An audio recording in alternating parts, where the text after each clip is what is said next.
filled it in. No time for the doubt, they counted me out, I'm getting it in. Yeah. No time for no loss, I'm paying the cost, I'm in it to win. Yeah. Refuse. Mine, it can't be diffused. If you ain't thinking the same, then we playing by different rules. You can't see the vision, we living at different views. Until we complete the mission, keep getting up, never snooze. I walked a mile in my shoes, had the mind of a fool, chasing diamonds and jewels. Trust me, I was confused. Started minding my business and used my mind as a tool. Ended up finding my purpose and found the time to get to it. They told me I couldn't do it, they told me I couldn't make it. They sold it, could never break it. That's sadly mistaken. I need a piece of the pie, I want it so bad I can taste it. They told me like Toby, keep on running toes, they gon' take a few to lose. Built the win, applied myself, I filled it in. No time for the doubt, they counted me out, I'm getting it in. Yeah. No time for no loss, I pay for the cost, I'm winning to win. Yeah. Refuse to lose, I built the win, applied myself, I filled it in. No time for the doubt, they counted me out, I'm getting it in. Yeah. No time for no loss, I'm paying the cost, I'm in it to win. Yeah. Refuse. Welcome back to CTC. I'm your gracious host, Carl, and I'm back with another episode. And today we are talking Week 13, Friday Night Lights. We got two games going on today. I will be discussing both. But before I do that, I'd like to ask that you like, comment, share, subscribe. It helps the channel, helps the network. It helps my channel, CTC, by way of the Refuse to Lose network right in that corner. Now, like I said, this is a network. So we got multiple shows. We got the main show featuring Joe, Tomo, and Dave. Every Tuesday and Friday, 7 to about 8:30-ish. I will be on there. Catch me talking about the Pistons on there. We have Unfazed, who went live yesterday. They go live normally on Tuesdays between 9 o'clock Eastern, 8 o'clock Central. That's Joe and AJ, so make sure you check them out. We got BWT, Baseball with Teddy. Baseball's officially in the off season. Tigers, please sign school ball. And then go get Bregman. But yeah, make sure y'all listen to Teddy. Tune in to Teddy. He dropped a graphic of what he believes is going to happen in the off season, like one free agency move or free agency moves or where people are going. So make sure you check that out. We have FFC, Fantasy Football with Coach Coombs. Yesterday started Week 12 in the NFL. Didn't look like a great fantasy football day for some. I ain't gonna say no names, but make sure y'all get y'all waiver wires, all your tidbits from Coach Coombs, because I know it's grind time. I know it's crunch time in them regular seasons. Next, we have RBO, Real Ballers Only, featuring Vaughn NBA show. We have Dave's Doghouse, highlights and lowlights of sports, and we have In the Red Corner, featuring Ty, Ricky, and Tomo, boxing episodes. They go live on Sundays around 7 o'clock. Not every Sunday, though, but the day they do go live is on a Sunday. So make sure y'all tune in to them there. And that's all the shows we have on our network. Please like, comment, share, subscribe. And if you like what you're listening to, stick with us. Now, we are going to talk about the College Football Committee polls for Week 13 because it is crunch time in college football. Championship week is 2 weeks away. Cannot believe it. Next week is the last week of the college football regular season. So the polls are becoming more and more important. And to start, there's no change in the top three. Ohio State, Indiana, and Texas A&M are both 1, 2, and 3, with Indiana having one game left against Purdue next week. We do have a change, though, with Georgia moving up from 5 to 4 with the loss, Alabama losing to Oklahoma. Georgia is now 4. Texas Tech moves into the top 5, so Texas Tech is 5, having 2 Texas schools in the top 5. Shout out Texas Tech and Texas A&M. We have Ole Miss at 6, jumping Oregon. I'm going to just say it. No, you know what? I like it. I ain't going to say it. Ole Miss at 6, Oregon at 7, which Oregon has a big game tomorrow against USC, which I will be talking about tomorrow morning. 8 is Oklahoma, moving up 3 spots after the win on the road in Tuscaloosa against Bama. So nice jump there. They handle business. They should be in. 9 is Notre Dame. Now, I will say, again, the 2 losses is to a team ranked 3 and a team ranked 13th. But, man, I would love to see Notre Dame have to play a tougher schedule since they're not in a conference. They keep saying, oh, we got these traditional games against Temple, traditional games against Navy, traditional games against Stanford. Like, bro, like, when are we going to make them say, you know what? You got to make your schedule harder. So We'll move on. Alabama 10. I'm not mad at that. Dropping 6 spots. You lose a road game, a home game. You look bad. Your offense look bad. Ty Simpson looks bad. Ryan Williams bad fumble. 11 is BYU.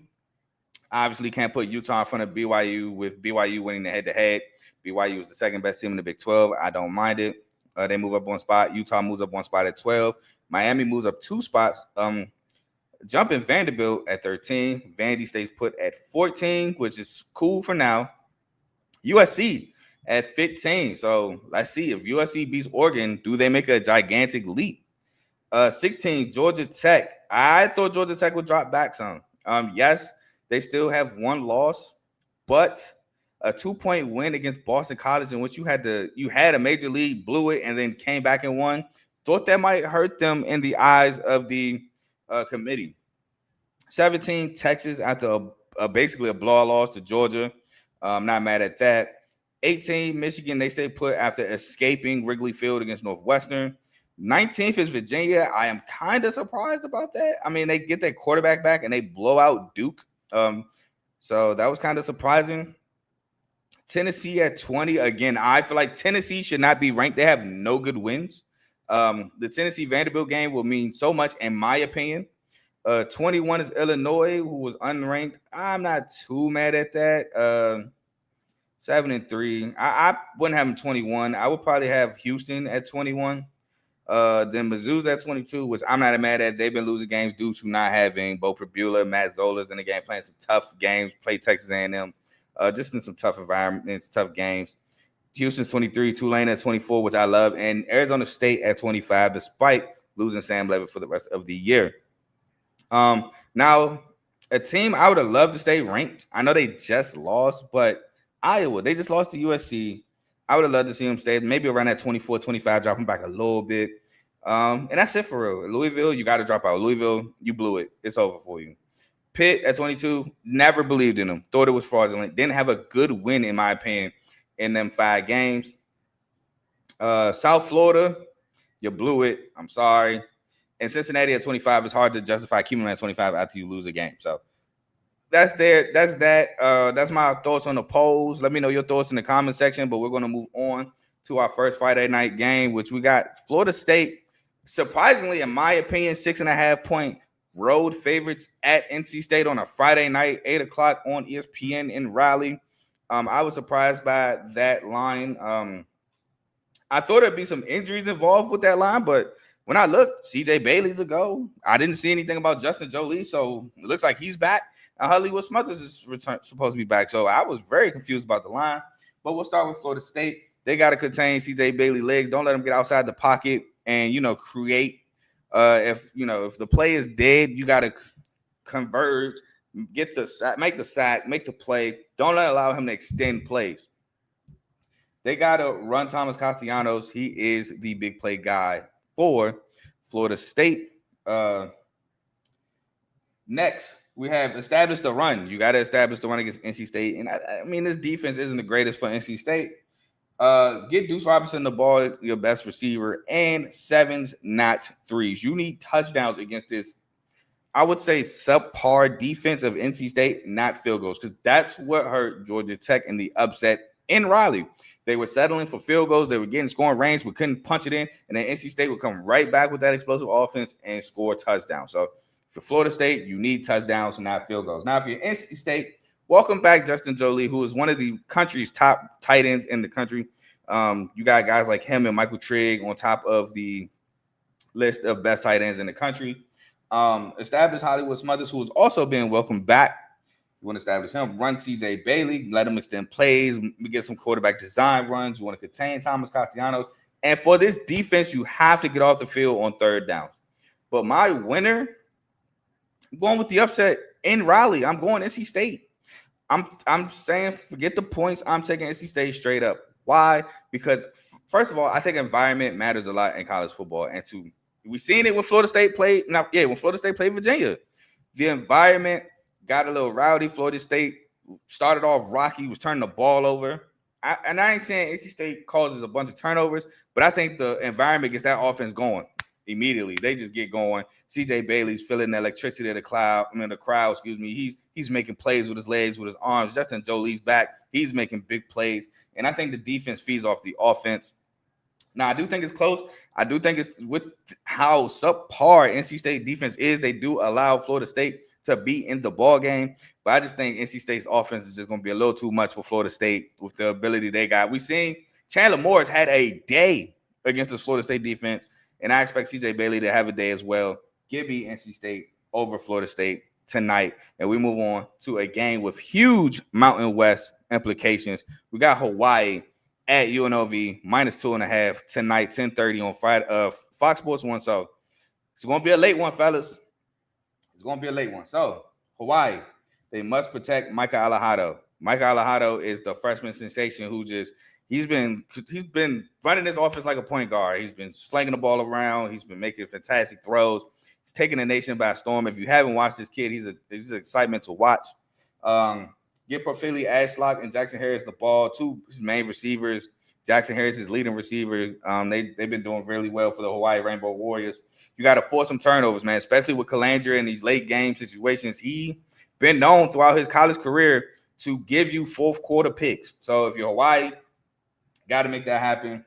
Establish Landon Sims, the running back, and stop the run of Calandria using his legs. And Jaden Thomas, who's their best player on the offensive side of the ball, running the ball at the running back position. Now, if you're UNLV, you got to pressure Micah Alejado, man. Micah Alejado, again, like I said, he's been sensational, but, you know, you got to speed him up. Maybe he throws you a pick. He's a 21-year-old freshman, which is still crazy to me, but he's still a freshman nonetheless.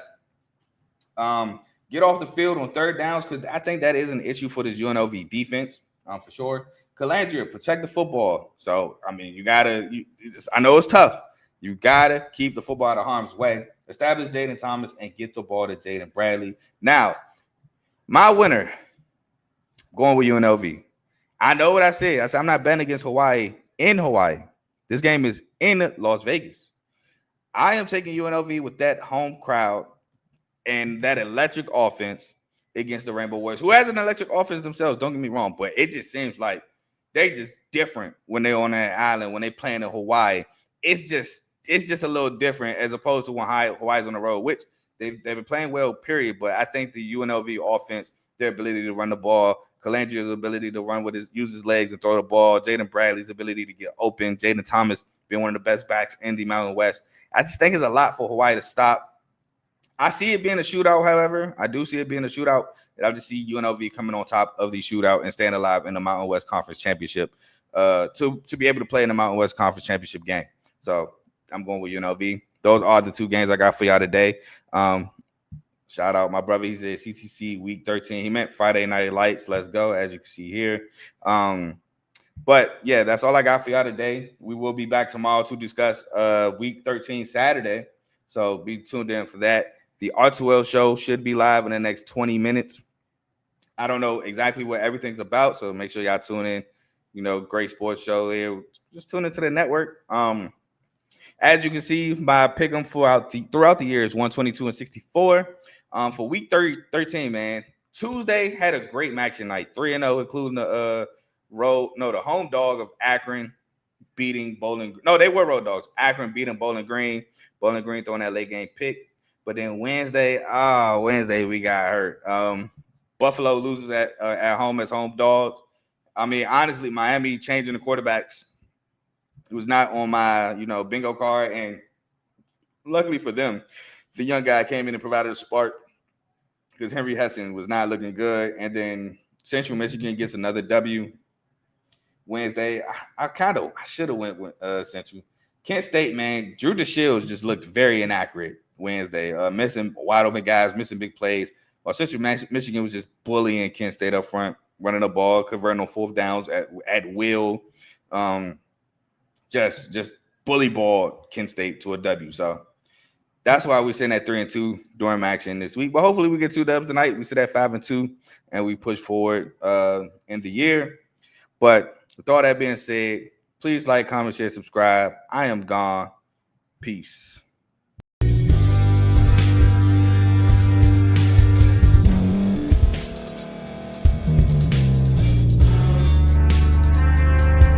Thank thank you for staying to the end. If you're watching this on YouTube, please like this video, subscribe, and also hit that notification button so you can be notified next time we put out a video. If you're listening on any podcast platform, subscribe and hit that notification button, y'all, so you can be notified we put out another podcast audio.